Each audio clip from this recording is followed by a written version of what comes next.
Whew, you guys, tonight, that was another tough game for us. We knew that Marshall was not going to come in and lay down. We started the game off. I looked up, it was like 8-0, 10-0 maybe. And I was like, okay, what is this turning out to be?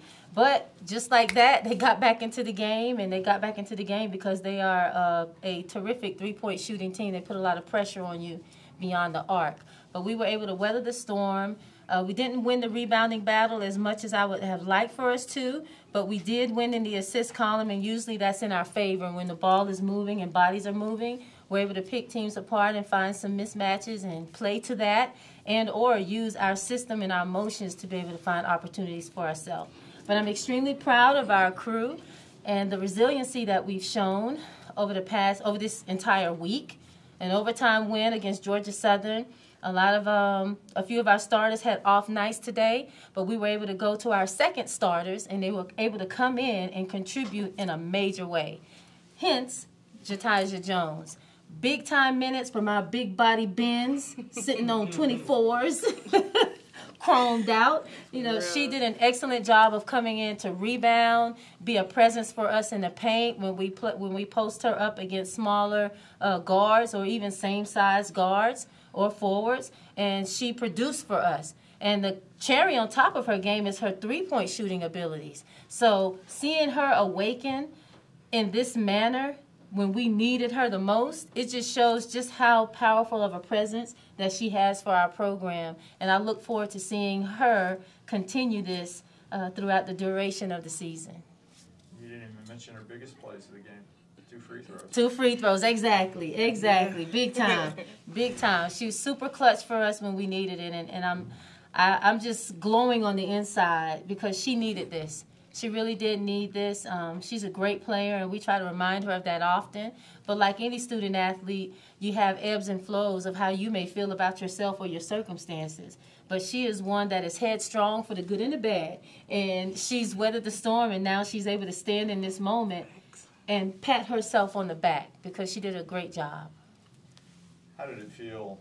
You know, you knew you needed to make at least one, right? Yeah. And you guys have not been making many. Mm-hmm. It actually felt really good. It's kind of funny because I looked at Mari. Mari's like, you better make them. So it's like, I was like, okay, Mari, I got you. Mm-hmm. So I just, you know, my normal routine, I had to back off the line and come back to the line because so I wouldn't feel rushed to shoot the free throw. Yeah. Okay. And it probably was even more pressure seeing that, you know, Joy Campbell had an opportunity and she missed both.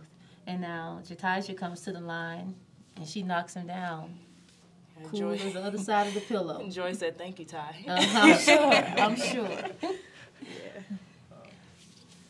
Amari looked like she got a little tired toward the end. She played a lot of minutes tonight. It takes a while to get back in shape after you've been out for a while. It does. But, you know, Amari's just this super freakish athlete. You know, even when she was off for 14 days, she came back and still gave great minutes.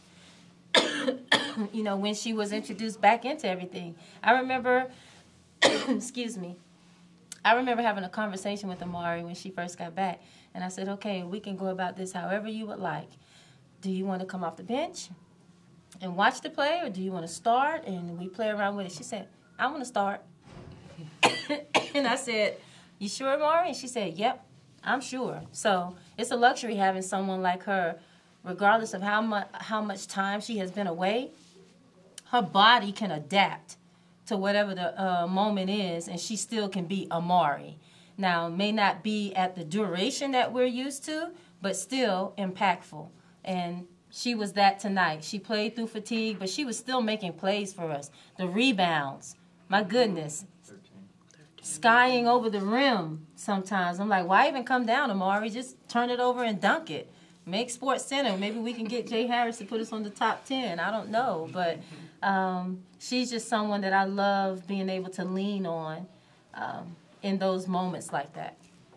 For the players, when you knew what Amari was going through, what had happened to her, and you're on the road for those 2 games, that had to have an impact on you guys, didn't it? Yes, for sure. Tell We wanted to win for her. We wanted to do everything for her because we knew that she wanted to be here, but she couldn't be here. So we wanted to do everything for her, try to win for her.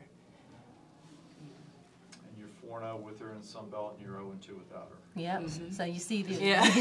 see how profound she is for everything that we She do. draws everybody. She draws the defense to where everybody else, it opens it up. Yeah, it does. And she helps. She can guard your man and hers at the same time. I've never seen someone be able to do that. But she's special. She's a special generational type player and person. She makes us go. She is the centerpiece to everything that we do, and we build off of that. And I don't think anyone has a problem with that. Everyone recognizes who she is and how special she is, and we want to play to her and play for her. And we understand she butters our bread. What'd you say to get the tuck? That was a situation where I felt like Amari was fouled for the 10th time. She was. You know, and he tried to come at me and tell me that she wasn't, and I stood my ground and said she was, and I probably used a bad word. I don't know. Maybe I need to start speaking in Spanish or something, or Russian. Yeah, and, right. And you know, he waved me off, but then I waved him off back because I felt like that was unnecessary. The play's going down there. Why are you still paying attention to me? Do your job, you know, and let me just be a maniac on the sideline. But toward the end of the game, you guys are smiling and talking. Yeah, and I think the officials understand me. They know that I always go back and I say, hey, I'm sorry about that. Sometimes I get the tech on purpose because I want to light a fire up under my players, and I make sure I tell them that, you know, that wasn't against you. That was really just to wake my players up. And tonight I said, hey, you know what, my bad. Maybe I was being a little petty, but I definitely want you to take a look at it because she's super athletic. It's like the Shaquille O'Neal effect. Because he's big, everybody can just foul him 10 times before you call it on the 11th. But with Amari, she's head and shoulders over everyone. So if they're hitting her on the elbow, that can affect her shot greater than if someone's, you know, getting you with the body. But that's the burden that we have to bear. But I'm going to keep fighting for her. Obviously not discounting the play of the young lady beside you. Talk about Joy Campbell in the fourth quarter. Joy was crucial for us, and I'm super proud of her as well. She should definitely be in here because we needed a solid defensive effort that had energy attached to it without legs being fatigued. And then on the offensive end, all we needed was execution. We didn't need any heroic plays. We just needed solid, clean basketball being played on both ends. And she came in and she did an excellent job. That's who we have been wanting Joy Campbell to be since day one of stepping foot on this campus. And you can see her growth process, and she settled into it, and she's able to play critical minutes in a critical moment and finish out a win for us. It's like a water bug.